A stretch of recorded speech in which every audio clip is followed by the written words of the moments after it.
సంబంధించి సార్ ఒక్కొక్క మీ ద్వారా ఆర్టీసీ బస్సులో మహిళల ప్రయాణానికి సంబంధించి వాళ్ళ పార్టీ పక్షాన నేను లేకపోతే మీ ద్వారా విచారణకు పోలీసు అధికారులను ఆదేశించండి. కొన్ని వీడియోలను ఆ బస్సులో దాదాపు 70 కోట్ల మంది మహిళలు ప్రయాణం చేశారు అధ్యక్ష.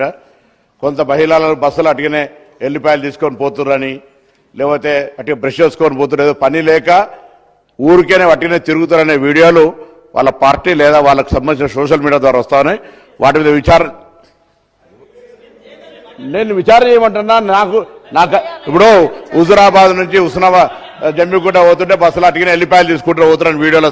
నేను ఎవరు చేసినా వాళ్ళు చేయకపోతే ఊరికే దొంగ అంటే మీరెందుకు భుజాలు జరుపుకుంటా ఉన్నారు? నేను రవాణా శాఖ మంత్రిగా మా ప్రభుత్వము డిసెంబర్ 9 నుంచి ప్రవేశపెట్టిన మహిళల ఉచిత బస్సుకు సంబంధించి మొదటి నుంచి కూడా కండ్ల మంట జరుగుతోంది. స్కీమ్ సక్సెస్ అయిందని ఆటోల కార్మికుల పేరు మీద ఒక మాట తీస్తూ ఉన్నారు. మీకు బస్సుల్లో మహిళలు ప్రయాణం చేయడం ఇష్టమా లేదా? వాళ్ళను అవమానపరిచినట్టుగా నేను ఇప్పుడు 70 కోట్ల మంది మహిళలు ప్రయాణం చేశారు. దాని మీద సోషల్ మీడియాలో మీరు వీడియోలో నేను మీకు అన్నిటికీ సబ్మిట్ చేస్తా. సభాపతిగా నేను మిమ్మల్ని విజ్ఞప్తి చేస్తా ఉన్నా అధ్యక్ష.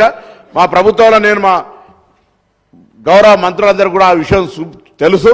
నేను అధికారులను కూడా ఈ వేదిక ద్వారా కోరుతా ఉన్నా, ఎవరెవరైతే మహిళలను అవమానపరిచే విధంగా సామూహికంగా బస్ ప్రయాణం చేసిన 70 కోట్ల మంది ఇది ఏం పనిలోకి ఎల్లిపాయలు తీసుకోవడానికో బ్రష్ చేసుకోవడానికో వాటికి ఎడిపోతున్నా అంటే అట్లా ప్రయాణం చేస్తున్నా అనే విధంగా అవహేళన వీడియోల మీద చర్యలు తీసుకోవాలి. అదేవిధంగా మళ్ళీ టీఆర్ఎస్ పార్టీ స్టాండ్